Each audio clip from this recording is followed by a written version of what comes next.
Assalamualaikum warahmatullahi wabarakatuh.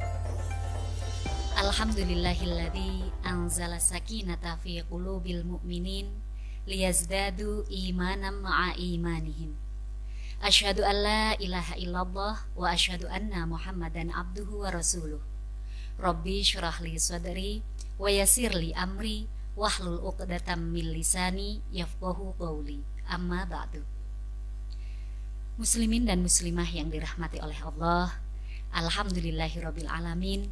Segala puji hanya milik Zat yang maha sempurna, yang kasih sayangnya tiada terhingga dan ampunannya seluas samudra.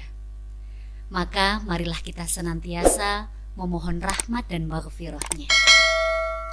Shalawat serta salam tak lupa pula marilah kita haturkan kepada uswah kita Nabiullah Muhammad sallallahu alaihi wasallam beserta keluarga, sahabat, dan orang-orang yang senantiasa konsisten mengikuti sunnah-sunnahnya.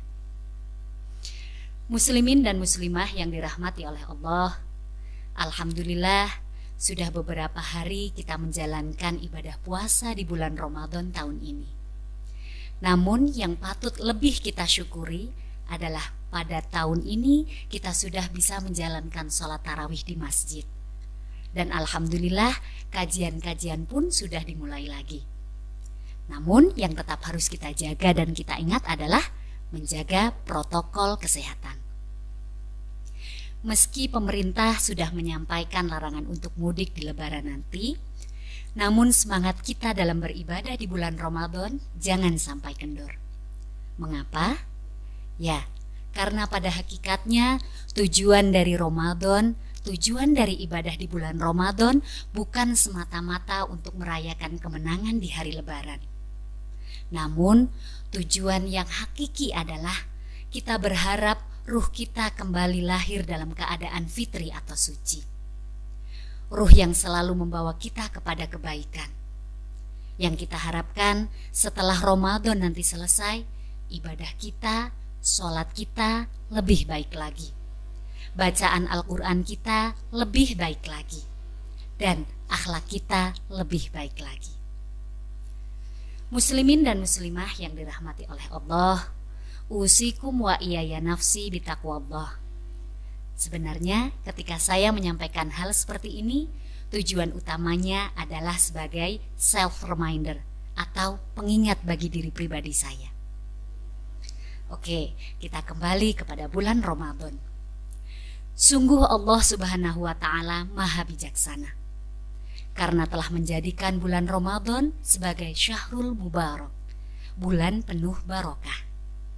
Seperti yang kita ketahui bersama bahwa arti dari barokah adalah ziyadatul khair wa ta'ah, bertambahnya kebaikan dan ketaatan.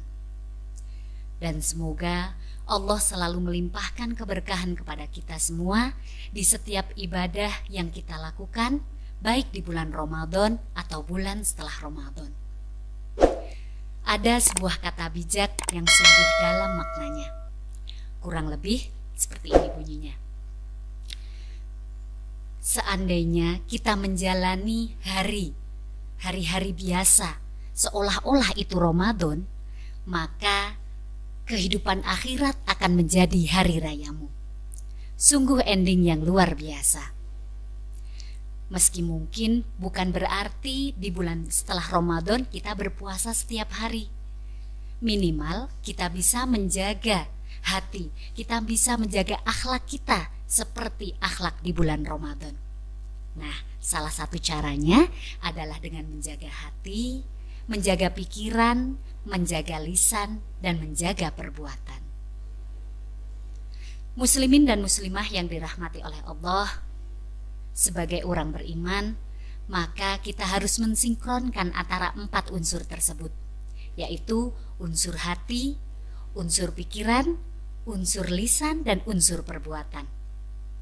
Karena pada hakikatnya definisi iman adalah al-imanu bil qalbi wa qaulum bil lisani wa amalum bil arkani.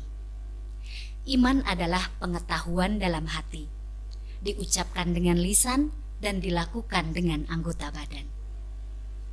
Maka ketika hati bersih akan mentransfer pikiran yang jernih.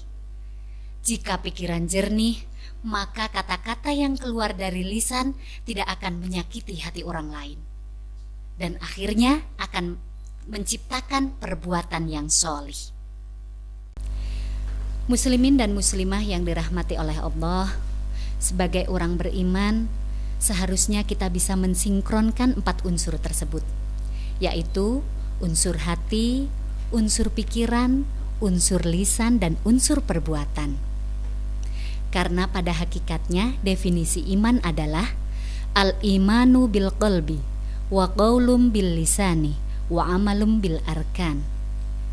Iman adalah pengetahuan dalam hati, diucapkan dengan lisan dan dilakukan dengan anggota badan. Maka ketika hati bersih akan mentransfer pikiran yang jernih.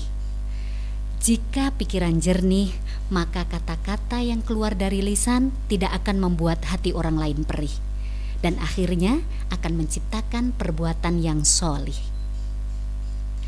Seperti salah satu sahabat Rasulullah pernah mengatakan, yaitu Umar bin Khattab, mahkota manusia adalah akalnya, derajat manusia adalah agamanya, dan kehormatan manusia adalah budi pekertinya.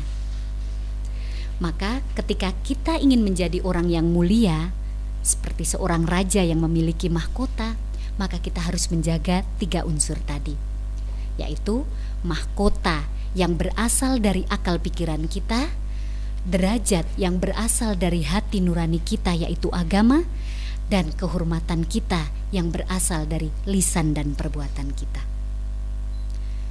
Muslimin dan muslimah yang dirahmati oleh Allah, marilah kita senantiasa bisa menjaga keempat unsur tersebut agar kita mendapatkan ending yang husnul khotimah di akhirat kelak.